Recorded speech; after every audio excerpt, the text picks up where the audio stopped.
Olá pessoal, eu sou a professora Isa Novas, criadora deste canal e também do Instagram @isanovasrodrigues.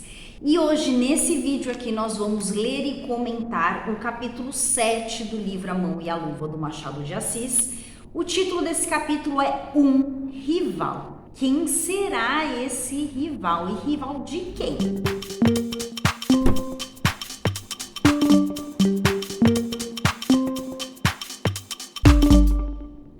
Não era a primeira vez que a senhora Oswald aludia a alguma coisa que desagradava a Guiomar, nem a primeira que esta lhe respondia com a sequidão que o leitor viu no fim do capítulo anterior.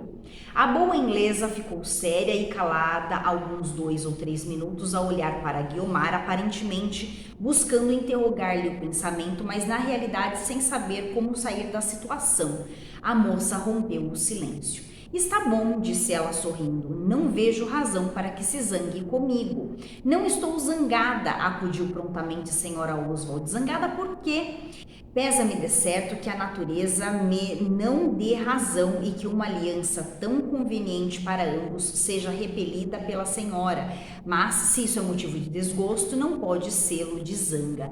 Desgosto? Para mim e naturalmente para ele. Guiomar respondeu com um simples sacudir de ombros, seco e rápido, como quem se lhe não dava do mal e não acreditava nele. Senhora Oswald não atinou qual dessas impressões seria e concluiu que fossem ambas. A moça, entretanto, pareceu arrepender-se daquele movimento, travou-o das mãos da inglesa e com uma voz ainda mais doce e macia que de costume lhe disse: veja o que é ser criança. Não parece que ainda em cima me zango com a senhora? Parece, pois não é exato. Isto são caprichos de menina mal educada. Dei para não gostar que me adorem. Minto. Disso gosto eu, mas quisera que me adorassem somente. Não lhe parece? E Guiomar acompanhou estas palavras com uma risadinha mimosa e uns gestos de criança travessa que destoavam inteiramente da sua gravidade habitual. Já sei, gosta de uma adoração como a do senhor Estevão, silenciosa e resignada, uma adoração. E senhora Oswald, que como boa protestante que era, tinha escritura na ponta dos dedos, continuou por este modo, acentuando as palavras. Uma adoração como a que devia inspirar José, filho de Jacó, que era belo como a senhora. Por ele as moças andavam por cima da cerca. Da cerca? Perguntou Guiomar, tornando-se séria. Do muro, diz a escritura, mas eu digo da cerca porque nem eu sei porquê. Não core. Olhe que se denuncia.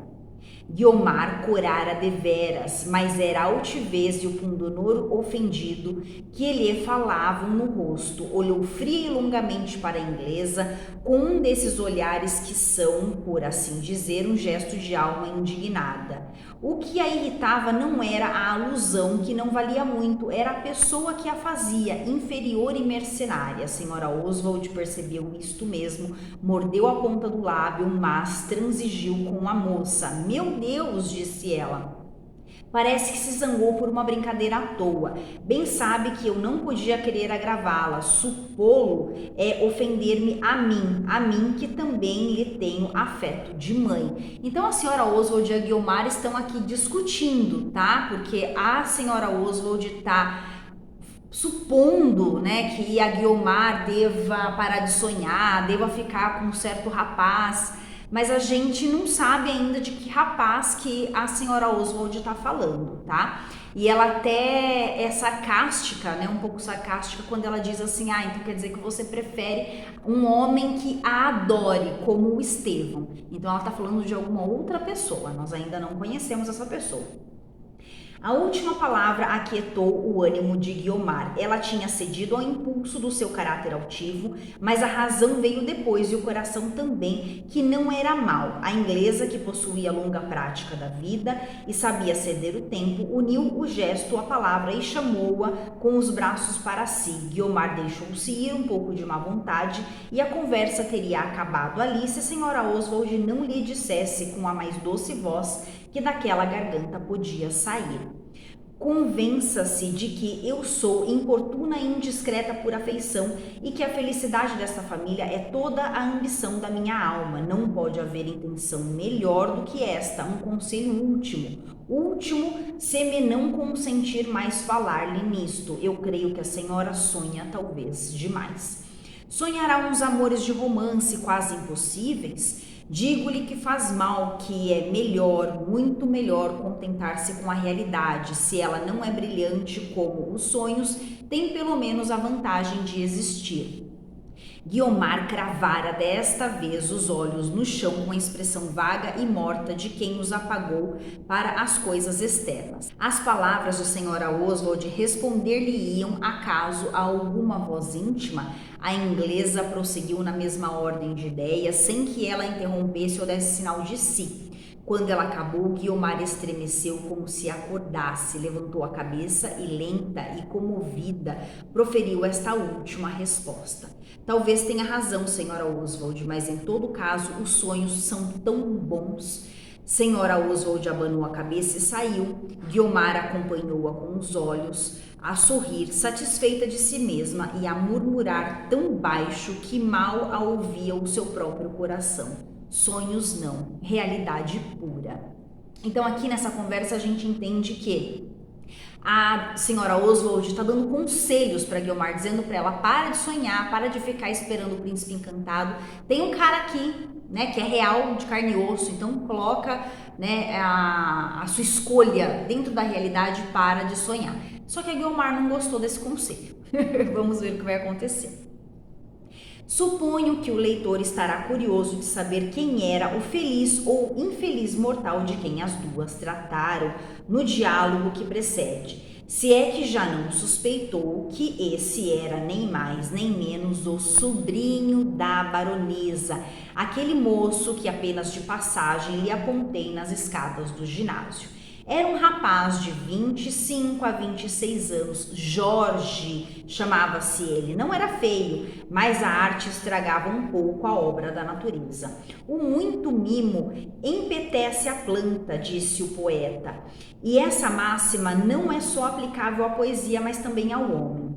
Jorge tinha um lindo bigode castanho, untado e retesado com excessivo esmero. Os olhos claros e vivos seriam mais belos se ele não os movesse com afetação, às vezes feminina. O mesmo direi dos modos, que seriam fáceis e naturais se os não tornasse tão alinhados e medidos. As palavras saíam-lhe lentas e contadas, como o fazer sentir toda a multificência do autor. Não as proferia como as demais pessoas, cada sílaba era, por assim dizer, espremida, sendo fácil ver ao cabo de alguns minutos que ele fazia consistir toda a beleza da elocução nesse alongar do vocábulo. As ideias orçavam pelo modo de as exprimir, eram xoxas por dentro, mas traziam uma côdea de gravidade pesadona que dava vontade de ir espairecer os ouvidos em coisas leves. Então o cara, assim, era muito cheio de pereco-teco, né? Todo enfeitadinho, engomadinho, super vaidoso, e eu acho que isso não agradava muito a Guiomar. Tais eram os defeitos aparentes de Jorge, outros havia, e desses o maior era o pecado mortal, o sétimo. O nome que lhe deixara o pai e a influência da tia podiam servir-lhe nas mãos para fazer carreira em alguma coisa pública.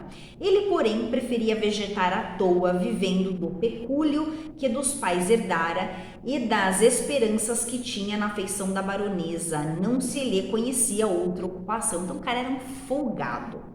Não obstante os defeitos apontados, havia nele qualidades boas. Sabia dedicar-se, era generoso, incapaz de malfazer e tinha sincero amor à velha parenta. A baronesa, pela sua parte, queria-lhe muito.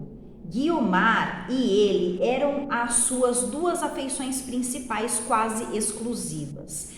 Tal era a pessoa cujos interesses defendia a senhora Oswald por amor da baronesa e não menos de si própria. A baronesa também tinha os seus sonhos, como ela mesma disse, e esses eram deixar felizes aquelas duas crianças. Jorge, pela sua vez, estava disposto a estender o colo ao sacrifício e, bem examinadas as coisas, talvez amasse sinceramente a moça. A diferença entre ele e Estevão é que o seu amor era tão medido como os seus gestos e tão superficial como as suas outras impressões. Então, o que era essa discussão, né, no início do capítulo entre a senhora Oswald e a Guiomar? É porque a senhora Oswald está defendendo o sobrinho da baronesa, por amor à baronesa, porque a baronesa queria a aproximação dos dois, da Guiomar e do Jorge. Do que aí fica dito facilmente, compreenderá o leitor que, dos dois namorados, só um percebeu logo o sentimento do outro. A alma de Estevão andava-lhe nos olhos, enchendo-os de maneira que ele não podia ver nada mais além de Guiomar.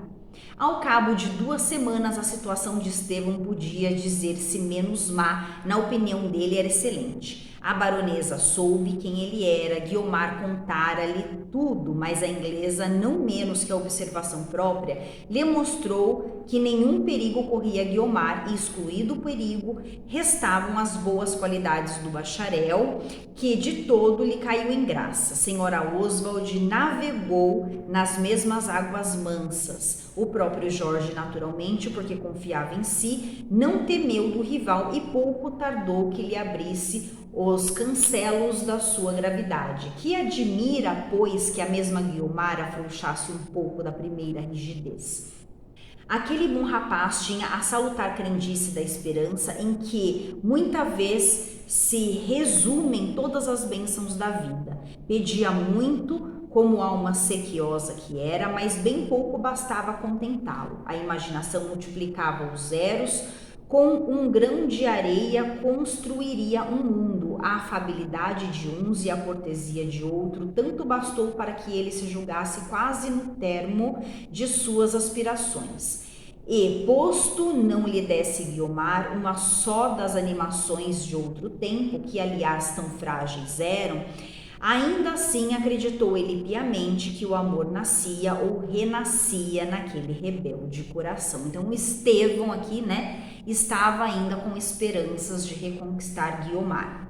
Guiomar, no meio das afeições que a cercavam, sabia manter-se superior às esperanças de uns e às suspeitas de outros. Igualmente cortês, mas igualmente impassível para todos, movia os olhos com a serenidade da isenção, não namorados nem sequer namoradores. Ela teria, se quisesse, a arte de Armida, saberia refrear ou arguilhoar os corações conforme eles fossem impacientes. Faltava-lhe, porém, o gosto, ou melhor, sobrava-lhe o sentimento de que ela achava que era a sua dignidade pessoal.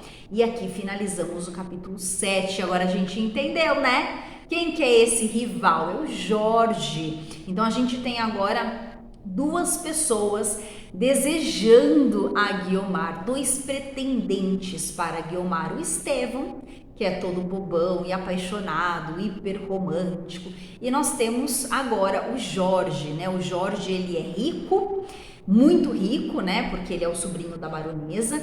E tá interessado também na Guiomar, mas ele é, assim, muito pomposo e a Guiomar não gosta muito disso. Quer dizer, a Guiomar não gosta nem de um nem do outro, né? A Guiomar tá sendo muito exigente, mas vamos lá, vamos continuar então com essa história. Agora o negócio tá começando a ferver. Beijos, gente, aguardo vocês no próximo capítulo, no próximo vídeo. Comentem aqui o que vocês estão achando da história. Estão gostando? E aí, esse Jorge? Vocês gostaram dessa personagem? Beijos, tchau, tchau.